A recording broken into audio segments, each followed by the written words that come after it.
நல்லது. நாம் கர்த்தருடைய வார்த்தைக்குள்ளாய் கடந்து செல்வோம். உடைய வேதாகமத்தை எடுத்துக்கொள்ளுங்கள். சங்கீதம் 62 12வது வசனத்தை நாம் வாசிக்கலாம். சங்கீதம் 62 12வது வசனத்தை நான் வாசிக்கிறேன்.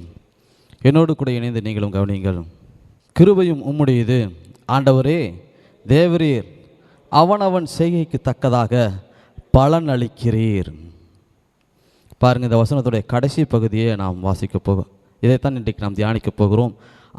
அவனுடைய செய்கைக்கு தக்கதாக பலன் அளிக்கிறீர். நம்முடைய ஆண்டவன் நம்முடைய செய்கைக்கு தக்கதாக நமக்கு பலன் அளிக்கிற தேவனாக இருக்கிறார், பலன் கொடுக்கிற தேவனாக இருக்கிறார். இந்த வசனம் சொல்லுகிறது, பலன் அளிக்கிறீர். நாம் எதை செய்தாலும் அதற்கு அவர் பலனை கொடுக்கிறவராக இருக்கிறார். நம்முடைய வாழ்க்கையில் எல்லோருக்கும் ஒரு தேடல் உண்டு, ஒரு எதிர்பார்ப்பு உண்டு. எனக்கு இந்த காரியம் இப்படி நடந்தால் நல்லாயிருக்கும், என்னுடைய பொருளாதாரம் இந்த மாதிரி இருந்தால் நல்லாயிருக்கும், எனக்கு நல்ல ஒரு வீடு இந்த மாதிரி இருந்தால் நல்லாயிருக்கும், என் பிள்ளைங்க இந்த மாதிரி இருந்தால் நல்லா இருப்பாங்க, நல்லாயிருக்கும், என்னுடைய வாழ்க்கை, என்னுடைய எதிர்காலம், என்னுடைய தொழில், என்னுடைய எல்லாம் இப்படி சொல்லி ஒவ்வொன்றாக சொல்லி கொண்டே போகலாம். பாருங்கள், எல்லாமே எனக்கு இப்படி இருந்தால் நல்லாயிருக்கும், எனக்கு இப்படி இருக்கணும்னு சொல்லி நான் விரும்புகிறேன்னு சொல்லி எல்லாருக்குமே ஒரு விருப்பம் இருக்குது, எல்லாருக்குமே ஒரு தேவை இருக்குது. ஆனால் எல்லாம் அதே மாதிரி தான் அமையுதான்னு சொல்லி பார்ப்போமானால் கேள்விக்குறியாகவே இருக்குது. சில நேரத்தில் அப்படி அமைகிறது, சில நேரங்களில் அப்படி அமைவதும் இல்லை. தேடிக்கொண்டே இருக்கிறோம், தேடலோடு கூட நாம் ஓடிக்கொண்டு இருக்கிறோம். வேதத்தில் இன்னொரு வசனத்தை நாம் வாசிக்க போகிறோம். ஏசாயா 59 18வது வசனத்தை தொடர்ந்து வாசிப்போம். நான் வாசிக்கிறேன். கிரியைகளுக்கு தக்க பலனை அளிப்பார். 18வது வசனத்துடைய முதல் பகுதி, கிரியைகளுக்கு தக்க பலனை. என்னங்களா? கிரியைகளுக்கு தக்க பலனை.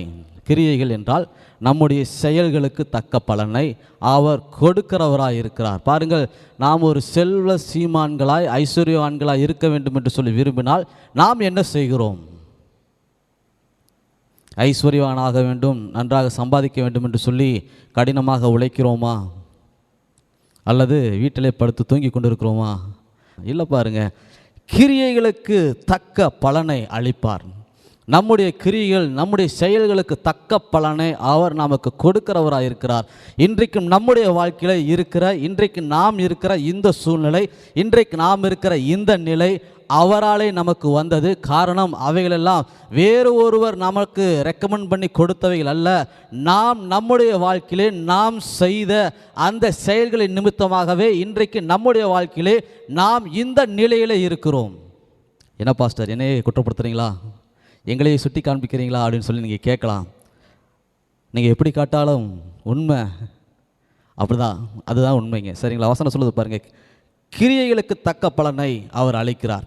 நம்முடைய எல்லா கிரியைகளுக்கு தக்க பலனை அவர் தருகிறவராக இருக்கிறார். நாம் எதை செய்கிறோமோ அதற்கான பலனை அவர் தருகிறவராக இருக்கிறார். அநேகர் சொல்லுவாங்க பாருங்கள், நான் நல்லா தான் படிக்கிறேங்க, நான் நல்லா தான் பரீட்சை எழுதுனுங்க, ஆனால் மார்க்கு மட்டும் வரவே மாட்டேங்குதுங்க. நான் நல்லா தான் வேலை செய்கிறேங்க, நல்லா முயற்சி எடுக்கிறேன், நிறைய புதிய புதிய காரியங்களை கற்றுக்கொண்டு நல்லா வேலை செய்கிறேன், ஆனாலும் பாருங்கள் எனக்கு பதவி உயர்வே வரமாட்டேங்குது, நான் எதிர்பார்க்க அந்த நிலையை என்னால் அடையவே முடியல, நான் என்ன செஞ்சாலும் அதற்கான ரிசல்ட்டு வரவே மாட்டேங்குது அப்படின்னு சொல்லி நிறைய பேர் சொல்கிறாங்க. ஆனால் பாருங்கள், கர்த்தருடைய வார்த்தை சொல்லுது, இல்லை, கிரியைகளுக்கு தக்க பலனை அவர் கொடுக்கிறவராக இருக்கிறார். இன்றைக்கு நான் உங்களுக்கு சொல்லுகிறேன், நீங்கள் இதே போல் அநேக காரியங்களை எதிர்பார்த்து நீங்கள் காத்திருப்பீர்களானால் நீங்கள் நன்றாக அறிந்து கொள்ளுங்கள், உங்களுடைய கிரியைகளுக்கு தக்க பலனை ஆண்டவர் தருகிறவராக இருக்கிறார்.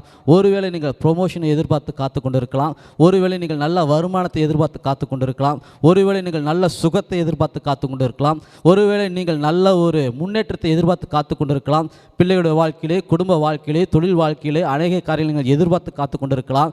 இன்றைக்கு கர்த்தருடைய வார்த்தை நான் உங்களுக்கு சொல்கிறேன், உங்களுடைய கிரியைகளுக்கு தக்கதாக பலனளிக்கிற ஆண்டவர் நம்மத்தில் இருக்கிறார். நீங்கள் என்ன செய்கிறீர்கள் என்பதை பொறுத்து அவர் உங்களுடைய வாழ்க்கையிலே அற்புதங்களை செய்கிறவராக இருக்கிறார், அதற்கு தக்க பலனை கொடுக்கிறவராக இருக்கிறார்.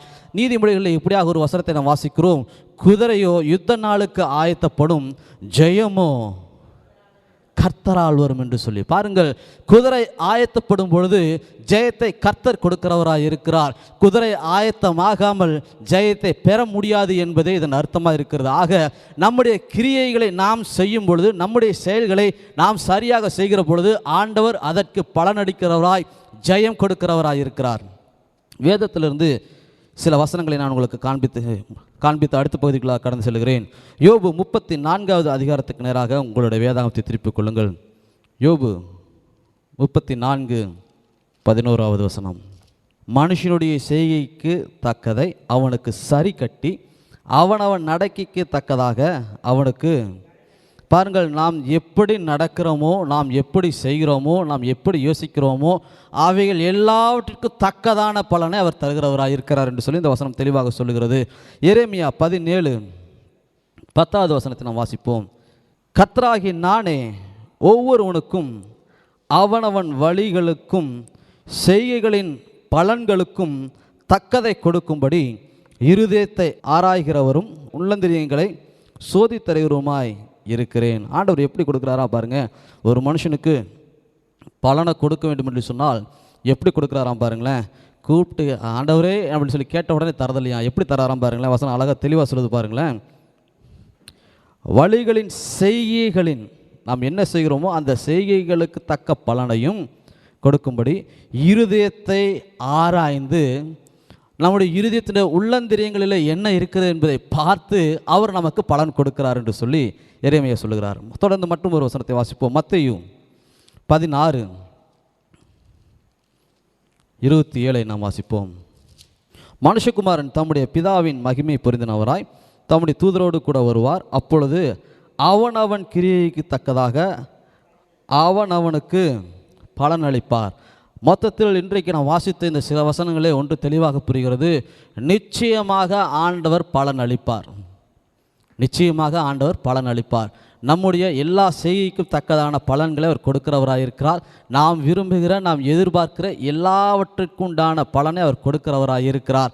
இன்றைக்கு வேதத்திலிருந்து சில நபர்களை நமக்கு வேகமாக பார்த்து தியானிக்க போகிறோம். மத்தேயு 9வது அதிகாரத்துக்கு நேராக உங்களுடைய வேதத்தை திருப்பிக் கொள்ளுங்கள். அவருடைய கிரியைகளினாலே, செயல்களினாலே அவர்கள் எப்படி பலனை பெற்றுக்கொண்டார்கள் என்று சொல்லி சில நபர்களை குறித்து நாம் வேகமாக பார்க்க போகிறோம். மத்தேயு 9வது அதிகாரம் 20, 21, 22 3 வசனங்களை நாம் வாசிக்க போகிறோம். என்னோடு கூட இணைந்து கவனியுங்கள். அப்பொழுது 12 வருஷமாய் பெரும்பாடுள்ள ஒரு ஸ்திரீ, நான் அவருடைய வஸ்திரத்தை ஆகிலும் தொட்டால் சொஸ்தமாவேன் என்று தன் உள்ளத்தில் எண்ணிக்கொண்டு அவர் பின்னாலே வந்து அவருடைய வஸ்திரத்தின் ஓரத்தை தொட்டாள். இயேசு திரும்பி அவளை பார்த்து, மகளே, திடன்கொள், உன் விசுவாசம் உன்னை ரட்சித்தது என்றார். அந்நேரம் முதல் அந்த ஸ்திரீ சொஸ்தமானாள். அல்லேலூயா. பாருங்கள், 12 வருடமாய் பெரும்பாடுள்ள ஒரு ஸ்திரீ, 12 வருடமாய் வியாதி கொண்டிருக்கிற ஒரு பெண். பெண்கள் அதிகமாக பொதுவெளியிலே வர முடியாத அந்த நாட்களிலே, ஆனாலும் இந்த பெண் இயேசுவை பார்க்கும்படி ஓடி வருகிறாள். 12 வருடமாய் பலவீனப்பட்டிருக்கிறார்கள் என்று சொன்னால் அவங்க எப்படி இருந்திருப்பாங்க யோசிச்சு பாருங்கள். ஒரு உதாரணத்துக்கு அவங்க தோற்றம் எப்படி இருக்கும்? நல்லா குண்டாக இருப்பாங்களா? நல்லா வாட்ட சாட்டமாக இருந்திருப்பாங்களா? இல்லை பாருங்கள், 12 வருஷம் வியாதி அப்படின்னா உதிரப்போக்கு நிமித்தம் அவங்க ரொம்ப மெலிஞ்சு போய் ரொம்பவே பார்க்கவே பரிதாபமாக எவ்வளோ மோசமாக இருந்திருப்பாங்க பாருங்கள். அப்படிப்பட்ட சூழ்நிலையிலும் அவர்களுக்கு ஒரு தேடல் இருந்தது. அவருடைய வாழ்க்கையிலே நான் எப்படியாவது சுகமடைய வேண்டும். தன்னால் இயன்ற எல்லா முயற்சிகளையும் செய்து முடித்து விட்டால் 1 வருடம் 2 வருடம் 3 வருடம் அல்ல, 12 வருடமாய் முயற்சி செய்து கொண்டு இருக்கிறாள். ஆனாலும் அவருடைய முயற்சிக்கு பலன் கிடைக்கவில்லை. நாம் என்ன செய்திருப்போம்? இந்த இடத்துல 12 வருஷம்லாம் காத்திருக்க மாட்டோம்.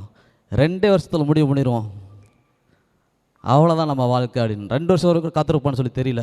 எவ்வளோ சீக்கிரம் முடியுமோ அவ்வளோ சீக்கிரம் நம்ம சோர்ந்து போயிடுவோம். ஆனால் பாருங்கள், இந்த பெண்மணி 12 வருஷமாக காத்திருந்தாங்களாம். 12 வருஷமாக காத்திருந்தாங்கன்னு சொல்கிறத விட 12 வருஷமாக முயற்சி செய்து கொண்டே இருந்தாங்களாம். எப்படியாவது நான் சுகமடைய வேண்டும், எப்படியாவது நான் சுகமடைய வேண்டும், எப்படியாவது நான் சுகமடைந்து இந்த பூமியிலே, இந்த பட்டணத்திலே மற்றவர்களுக்கு முன்பாக வாழ்ந்து காண்பிக்க வேண்டும் என்று சொல்லி அவள் முயற்சித்து கொண்டே இருந்தார்களாம். 12 வருடம் முயற்சித்து கொண்டிருந்த அந்த பெண்ணுடைய முயற்சியையும் இருதயத்தினுடைய ஏக்கத்தையும் கண்ட இயேசு அவர்கள் வசிக்கிற அந்த பட்டணத்து வழியாக வருகிறார். அப்பொழுது அந்த பெண்மணி நினைக்கிறாள், எனக்கு சுகத்தை இன்றைக்கு நான் பெற்றுக்கொள்ள முடியும், எனக்கு சுகத்தை கொடுக்கும்படியாகவே ஆண்டவராகிய இயேசு என்னுடைய பட்டணத்துக்கு வந்திருக்கிறார்.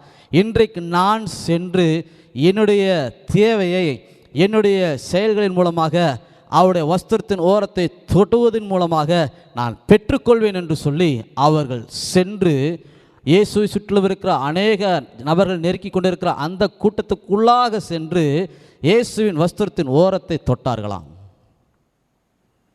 அந்த பெண் சத்தம் போட்டிருக்கலாம், தனக்காக உதவி செய்யும்படி வேறு நபர்களை கொண்டு வந்திருக்கலாம், வேறு என்ன காரியங்களை வேண்டாலும் செய்திருக்கலாம், அல்லது வீட்டிலிருந்தே ஜெபித்து கொண்டு கூட இருந்திருக்கலாம்.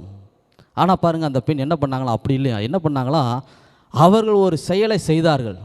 எப்படியாவது இயேசுவினிடம் நான் செல்வேன், எப்படியாவது இயேசுவின் அருகில் நான் செல்வேன், எப்படியாவது நான் முயற்சித்து இயேசுவின் அருகில் சென்று அவரை தொடுவேன், அவரிடத்தில் கேட்பேன், அவரிடத்தில் கேட்டு இன்றைக்கு நான் சுகத்தை பெற்றுக்கொள்வேன் என்று சொல்லி அவர்கள் முயற்சி செய்தார்கள்.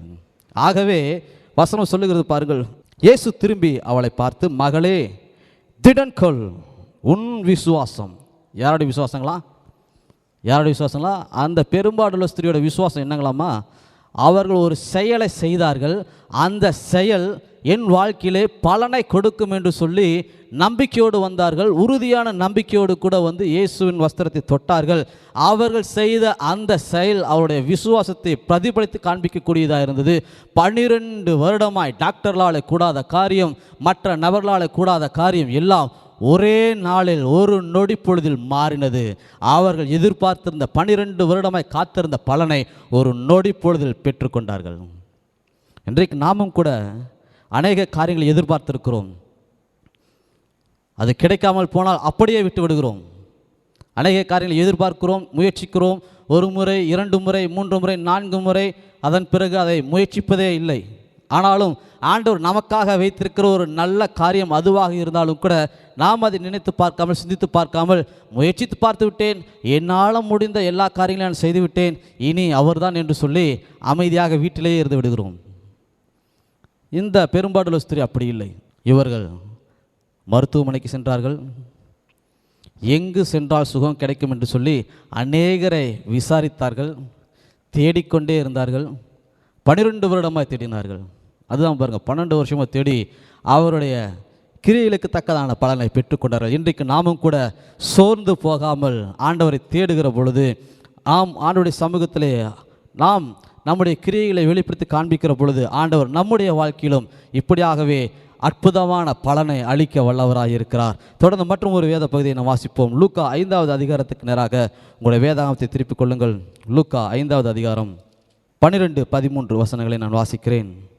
பின்பு அவர் ஒரு பட்டணத்தில் இருக்கையில் குஷ்டரோகம் நிறைந்த ஒரு மனுஷன் இயேசுவை கண்டு முகம் குப்புற விழுந்து, ஆண்டவரே, உமக்கு சித்தமானால் என்னை சுத்தமாக்க உம்மால் ஆகும் என்று அவரை வேண்டிக் கொண்டான். அவர் தமது கையை நீட்டி அவனை தொட்டு, எனக்கு சித்தமுண்டு, சுத்தமாகு என்றார். உடனே குஷ்டரோகம் அவனை விட்டு நீங்கிற்று. ஹல்லேலூயா. பாருங்கள், இயேசு ஒரு பட்டணத்தில் இருக்கிறார். இயேசு அந்த பட்டணத்தில் இருக்கிறார் என்று சொல்லி கேள்விப்பட்ட உடனே அந்த பட்டணத்தில் இருக்கிற குஷ்டரோகியான ஒரு மனிதன் இயேசுவை தேடி வருகிறான்.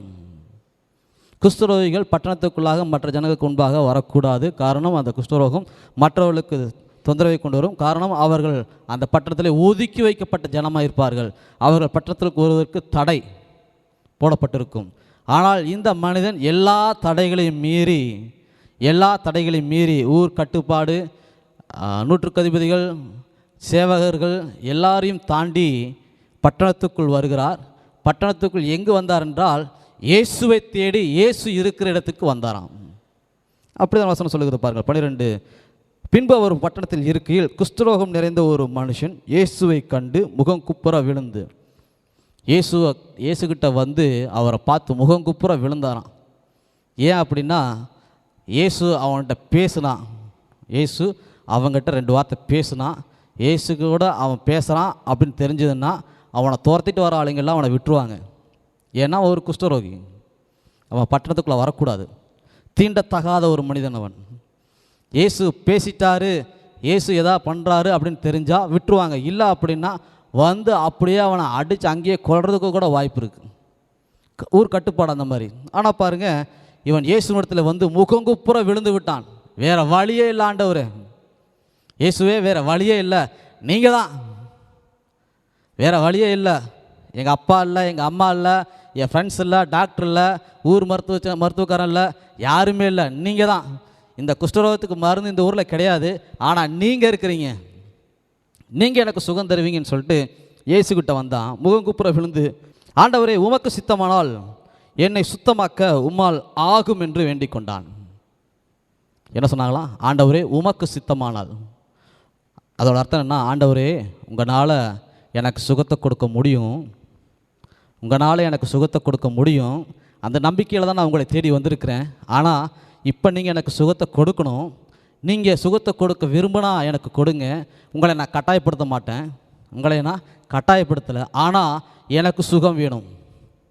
என்ன வேணுங்க? ஆனால் எனக்கு சுகம் வேண்டும். நான் உங்களை கட்டாயப்படுத்தலை, ஆனால் எனக்கு சுகம் வேணும். உங்களால் மட்டும்தான் எனக்கு சுகத்தை கொடுக்க முடியும்னு சொல்லிட்டு ஆணுடைய பாதத்தில் வந்து விழுந்தாங்களாம். அடுத்த வாசலை சொல்லுது பாருங்களேன். அவர் தமது கையை நீட்டி, என்னங்களா குஷ்டரோகி யாராவது தொடுவாங்களா?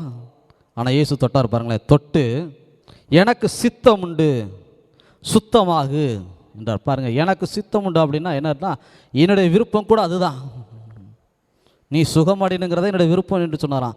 பாருங்கள், குஷ்டரோகி சொல்கிறான், ஆண்டவரே நீங்கள் மட்டும்தான் எனக்கு சுகத்தை கொடுக்க முடியும்னு உங்களை நம்பி தான் வந்திருக்கிறேன், நீங்கள் விரும்பினா எனக்கு சுகத்தை கொடுங்கன்னு சொல்லி அவன் கேட்குறான். ஏன்னா நான் உங்களை கட்டாயப்படுத்த மாட்டேன், நான் உங்களை கட்டாயப்படுத்தலை, ஆனால் எனக்கு சுகத்தை கொடுக்க உங்களால் மட்டும்தான் முடியும். நான் உங்களை மட்டும்தான் நம்பி வந்திருக்கிறேன். பின்னாடி என்னை அடித்து கொள்றதுக்கு ஆள் ரெடியாக இருக்கிறாங்க. ஆனால் நான் அங்கே போய் சாக விரும்பலை. எப்படியாவது நான் வாழ விரும்புகிறேன். என் குடும்பத்தோடு கூட சென்று நான் வாழ விரும்புகிறேன். நான் வாழணும்னா என் வாழ்க்கையில் ஒரு அற்புதம் நடக்கணும். என் வாழ்க்கையில் ஒரு அற்புதம் நடக்கணும்னா அது உங்களால் மட்டும்தான் செய்ய முடியும், உங்களால் மட்டும்தான் செய்ய முடியும். ஆனால் நான் உங்களை கட்டாயப்படுத்தலை. நீங்கள் விருப்பம் இருந்தால் நீங்கள் எனக்கு சுகத்தை கொடுங்கன்னு சொல்லி அவரோட பாத்திரம் விழுந்தான். அப்படிப்பட்ட ஒரு மனுஷனோட வார்த்தையை கேட்டு இயேசு சொன்னார், என்னுடைய விருப்பம் அதுதான்.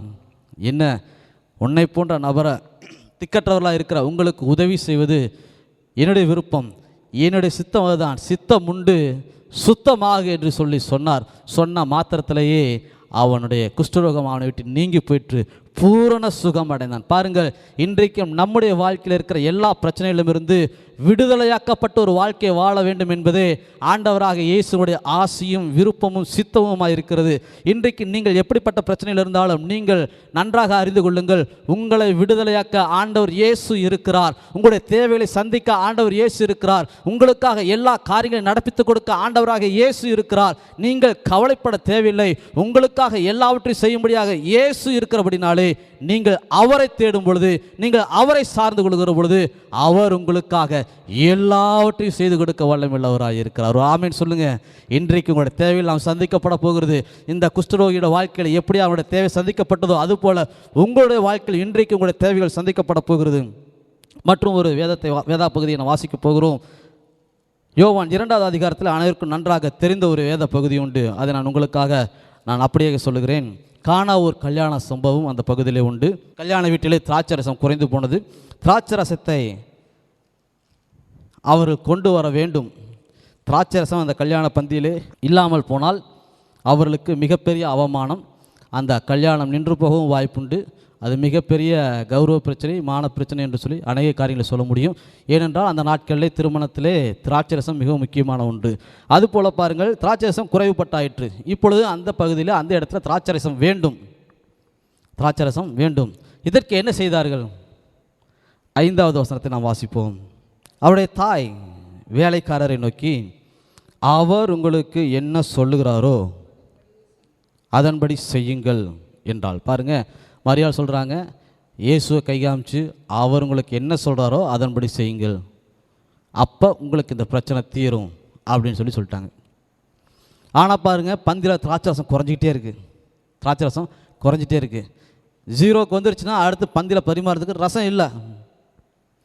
இவர் சாவகாசமாக நின்று பேசிகிட்டு இருக்கிறார். இயேசு சாவகாசமாக நின்று கல்யாணம் வீடு எப்படி இருக்குங்க, நிறைய கூட்டம் இருக்கும், நிறைய மக்கள் இருப்பாங்க, எல்லாத்துக்கூடையும் பார்த்து பேசி அந்த ஊர் நாயம் எல்லா நாயம் பேசிட்டு இருப்பாங்க. இயேசுவும் கூட என்ன பண்ணுறாரு, சீஷரோடு கூட மற்ற நபரோடு கூட உறவினரோடு கூட சொந்தங்களோடு கூட பேசி கொண்டிருந்தார். அவர் எப்போ பேசி முடிப்பாரோ அப்போ உங்களை கூப்பிடுவார். அவர் எப்போ உங்களை கூப்பிடுவாரோ அப்போ உங்களுக்கு ஒரு காரியத்தை சொல்லுவார். அவர் எப்போ உங்களுக்கு ஒரு காரியத்தை சொல்கிறாரோ அதை உடனே செய்யுங்க அப்படின்னு சொல்லி மரியாதை சொல்லிட்டு போயிட்டாங்க. மரியாதை சொல்லிட்டு அங்கே தான் இருக்காங்க. ஆனால் பாருங்கள், இயேசு பேசிட்டு தான் இருந்தார். குறிப்பிட்ட நேரம் வரைக்கும் அவர் பேசிகிட்டே இருந்தார். வேலைக்காரங்க ரெடியாக காத்துட்ருக்காங்க. திராட்சை ரசம் தீரப்போகுது, இங்கே தீந்துருச்சுன்னா என்ன ஆயிரும்? கல்யாண வீட்டில் ஒரே சண்டை, ஒரே ரகலை தான். ரகலை பிரச்சனை ஆயிடுச்சுன்னா என்ன பண்ண முடியும்? அது உடனேலாம் அமைதி பண்ண முடியாது. கல்யாண வீட்டில் பிரச்சனைன்னு வந்துருச்சுன்னா அது கண்டிப்பாக சின்ன விஷயம் கூட பெருசாக மாறிடும். இந்த பிரச்சனை வராமல் இருக்கணும் அப்படின்னா என்ன ஆகணும்? திராட்சை ரசம் வேணும். திராட்சை ரசத்தை கொண்டு வரதுக்கு என்ன பண்ணுறது? வெளியே போய் எங்கேயும் வாங்க முடியாது.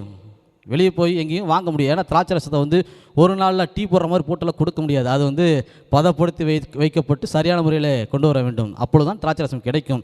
அதனால் என்ன செய்வென்று தெரியாமல் இயேசுவே அவர்கள் பார்த்து கொண்டு இருக்கிறார்கள். திடீரென்று இயேசு அவர்களை திரும்பி பார்க்கிறார். 7வது வசனத்தை நான் வாசிப்போம். இயேசு வேலைக்காரரை நோக்கி, ஜாடிகளிலே தண்ணீரை நிரப்புங்கள் என்றார். என்ன சொன்னாரா? ஜாடிகளிலே தண்ணீரை நிரப்புங்கள்னு சொல்லிட்டாராம். பாருங்க, வேலைக்காரங்களுக்கு தேவை என்னங்க? வேலைக்காரங்களுக்கு திருமண வீட்டாருக்கு என்ன தேவைங்க? திராட்சை ரசம் தேவை. ஆனால் இவர் என்ன சொன்னாருங்க? தண்ணியை சொல்லிட்டு இருக்கிறார். அங்கே தேவை என்னமோ திராட்சை ரசம், இங்கு சொல்லப்பட்டது என்னமோ தண்ணீர். தண்ணீருக்கும் திராட்சை ரசத்துக்கும் சம்மந்தமே கிடையாது. ஆனால் பாருங்கள், அவர் சொல்லிட்டார். ஃபஸ்ட்டு அவர் சொல்கிற வார்த்தைக்கு அவர் ஏதாவது ஒரு வார்த்தை சொல்லணும், அவர் சொல்கிறத செய்யணும் அப்படின்னு சொல்லிட்டு அதுக்காக காத்திருந்தாங்க. 5வது வசனத்தில் இயேசு எப்பயாவது திரும்பி சொல்லிடுவாரோ, ஒரு அற்புதம் செய்வாரோ, எதாவது பண்ணிட மாட்டாரா, இவர் மூலமாக ஒரு நல்லது நடந்துடாதா அப்படின்னு சொல்லிட்டு காத்துக்கிட்டே இருந்தாங்க. 7வது வசனத்தை சொல்கிறாரு, தண்ணீரை நிரப்புங்கள் அப்படின்ட்டாரு. ஒரே கண்டிப்பாக கோபம் வந்திருக்கும். ஏன்னா தண்ணியெல்லாம் திராட்சை ரசமாக மாறுமா? இதை நீங்கள் டீயாக நினச்சி தண்ணி குடின்னு சொல்லி சுடுதண்ணி குடிச்சிருவீங்களா? நீங்கள் குடிக்க மாட்டோம் பாருங்க. ஆனால் பாருங்கள், அவங்க தண்ணியை நிரப்புகின்றார் இயேசு. வேறு வழியே இல்லை, செஞ்சு தான் ஆகணுங்கிற சூழ்நிலை, ஒரு கட்டாயம். சரி, அவர் சொல்லிட்டார் செஞ்சிருவோம் அப்படின்னு சொல்லிட்டு மறு பேச்சு பேசாமல் அப்படியே கீழ்ப்படைஞ்சாங்களாம். வசனம் சொல்லுது பாருங்களேன், 7வது வசனம். ஜாடிகளிலே தண்ணீரை நிரப்புங்கள் என்றார். அவர்கள் அவைகளை நிறைய நிரப்பினார்கள். 8வது வசனம். அவர் அவரை நோக்கி, நீங்கள் இப்பொழுது மொண்டு பந்தி விசாரிப்பு இடத்தில் கொண்டு போங்கள் என்றார். அவர்கள் கொண்டு போனார்கள். அந்த திராட்சை ரசம் எங்கிருந்து வந்தது என்று தண்ணீர் மொண்ட வேலைக்காரருக்கு தெரிந்தது என்று பந்தி விசாரிப்புக்காரனுக்கு தெரியாததினால் அவன் திராட்சை ரசமாய் மாறின தண்ணீரை ருசி பார்த்த போது மணவாளனை அழைத்து என்று சொல்லி தொடர்கிறது. பாருங்கள், இது வரைக்கும் இருந்த திராட்சை ரசத்தை காட்டிலும் இந்த திராட்சை ரசம் ரொம்ப டேஸ்ட்டாக இருக்குது, எப்படி அப்படின்னு சொல்லி கேட்டாங்களாமா. அவங்க காத்திருந்ததுனாலையும் கீழ்ப்படைந்ததுனாலையும் தான் இப்படிப்பட்ட ஒரு பலனை அவர்கள் பெற்றுக்கொண்டார்கள். அவங்க ஒருவேளை காத்திருக்காம வேற எங்கேயாவது போயிருந்தாங்கன்னா கண்டிப்பாக திராட்சை ரசம் கிடச்சிருக்காது. ஒருவேளை தண்ணியை போய் ஊற்ற சொல்கிறீங்களே, உங்களை நம்பினது வேஸ்ட் அப்படின்னு நாம் அவருக்கு ஐடியா கொடுக்குற மாதிரி, ஆலோசனை சொல்கிற மாதிரி எதிர்த்து பேசியிருந்தாலும் திராட்சை ரசம் கிடச்சிருக்காது. அப்போ என்னன்னா, நம்ம வாழ்க்கையில் நாம் பலனை பெற்றுக்கொள்ள என்ன செய்ய வேண்டும் என்றால், ஆண்டோடைய வார்த்தைக்காக காத்திருக்க வேண்டும். அவர் நம்முடைய வாழ்க்கையை நமக்கு முன் குறித்திருக்கிற அந்த பலனை கொடுக்கும்படி நாம் காத்திருக்க வேண்டும். காத்திருப்பதோடு மட்டுமல்லாமல் அவருடைய வார்த்தையை பெற்றுக்கொண்டு அதற்கு அப்படியே கீழ்ப்படியும் பொழுது அவர் நமக்கென்று வைத்திருக்கிற அந்த பலனை பெற்றுக்கொள்ள முடியும். நீங்கள் விசுவாசிக்கிறீங்களா? உங்களோட வாழ்க்கையில் ஆண்டவர் உங்களுக்கு நீங்கள் எதிர்பார்த்திருக்கிற நல்ல பலனை கொடுப்பாருன்னு சொல்லி நீங்கள் விசுவாசிக்கிறீங்களா? நீங்கள் விசுவாசிச்சிங்கன்னா முதலாவது ஆண்டவருடைய வார்த்தைக்கு காத்திருங்கள். 2வது அப்படியே கீழ்ப்படிங்கள். இது எப்படி ஆகும்? எனக்கு உடம்பு சரியில்லைன்னு சொல்கிறேன், வெளியே போய் சுற்றி பார்த்துட்டுவான்னு சொல்கிறார், இது எப்படி நடக்கும்னு சொல்லி ஆண்டவர்கிட்ட திரும்பி கேட்கக்கூடாது. ஏன் அப்படின்னா, அவர் சொன்னால் அது அப்படியே நடக்கும். வானத்தையும் பூமியும் உண்டாக்கின கர்த்தரிடத்திலிருந்து எல்லா காலத்திலும் எல்லா நேரத்திலும் நமக்கு ஒத்தாசை வரும் என்று சொல்லி நாம் நம்பும் பொழுது, நாம் விசுவாசிக்கிற பொழுது, அவரை ஏற்றுக்கொள்கிற பொழுது, நாம் அப்படியே கீழ்ப்படுகிற பொழுது எல்லாவற்றையும் அவர் நமக்கு செய்து கொடுக்க வல்லவராக இருக்கிறார். பாருங்கள், வசனம் எப்படியாக சொல்லுகிறது? ஏசாயா 59:18 இப்படியாக சொல்லுகிறது, கிரியைகளுக்கு தக்க பலனை அளிப்பார் என்று சொல்லி நாம் வாசித்தோம். நம்முடைய கிரியைகளுக்கு தக்க பலனை அவர் நிச்சயமாக அளிப்பார். நாம் காத்திருக்கிற பொழுது, நாம் கீழ்ப்படுகிற பொழுது அவர் நிச்சயமாக அதற்கான பலனை நம்முடைய வாழ்க்கையிலே நமக்கு செய்து கொடுக்கிறவராக இருக்கிறார். இன்றைக்கும் நீங்கள் உங்களுடைய குடும்ப காரியத்தை குறித்து அநேக காரியங்களை எதிர்பார்த்து காத்திருக்கிறீர்களா? ஒருவேளை உங்களுடைய சரீர சுகத்தை குறித்து நீங்கள் ஒரு நல்ல சுகம் வேண்டும் என்று சொல்லி எதிர்பார்த்து காத்து கொண்டிருக்கிறீர்களா? இன்றைக்கும் நீங்கள் உங்களுடைய பொருளாதார வாழ்விலே, உங்களுடைய ஒவ்வொரு காரியங்களும் அநேக தேவைகளோடு கூட, எதிர்பார்ப்புகளோடு கூட இருக்கிறீர்களா? நான் உங்களுக்கு சொல்லுகிறேன், கர்த்தருடைய வார்த்தை உங்களுக்கு சொல்லுகிறேன், காத்திருங்கள், ஆண்டோட வார்த்தைக்கு கீழ்ப்படிந்திருங்கள். நிச்சயமாக அவர் உங்களுடைய வாழ்க்கையில் செய்ய நினைத்த ஒரு காரியமும் தடைபடாது. அவர் செய்ய நினைத்தது நிச்சயமாக என்னுடைய வாழ்க்கையில் நிறைவேறும். அவர் நமக்கென்று சொல்லி கொடுக்கிறவைகள் எப்படி இருக்கும் என்று சொல்லி பார்ப்போமானால், 5 அப்பம் 2 மீனை இயேசுவின் கரத்தில் கொடுத்தார்கள். வெறும் 2 அப்பம்தான்.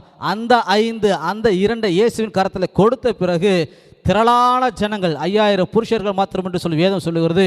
புருஷர்கள், மனைவிகள், பிள்ளைகள் எல்லோருக்கும் கொடுத்து திருப்தி அடைந்தும் மீதமாய் 12 கூட எடுக்கத்தக்கதாக நிறைவாய் ஆண்டவர் ஆசீர்வதித்தார். அப்படிப்பட்ட ஒரு பலனை கொடுத்தார். இன்றைக்கு நாம் நம்மிடத்தில் இருக்கிற காரியங்களை ஆண்டவருடைய சமூகத்தில் கொடுக்கிற பொழுது, ஆண்டவருக்காக காத்திருக்கிற பொழுது, நாம் அவருக்கு கீழ்ப்படிந்திருக்கிற பொழுது, அவர் நிச்சயமாய் நம்மிடத்தில் இருக்கிற எல்லாவற்றையும் அவர் ஆசீர்வதித்து அதை பெருகச் செய்வார். அப்படிப்பட்ட ஒரு பலனை அவருக்கு நிச்சயமாய் தருகிறவராக இருக்கிறார். நம்பிக்கையோடு கூட இருக்கிற இடத்துல நாம் யாரும் சேர்ந்து எழுந்து நின்று கண்களை மூடி ஆண்டவரை நோக்கி பார்த்து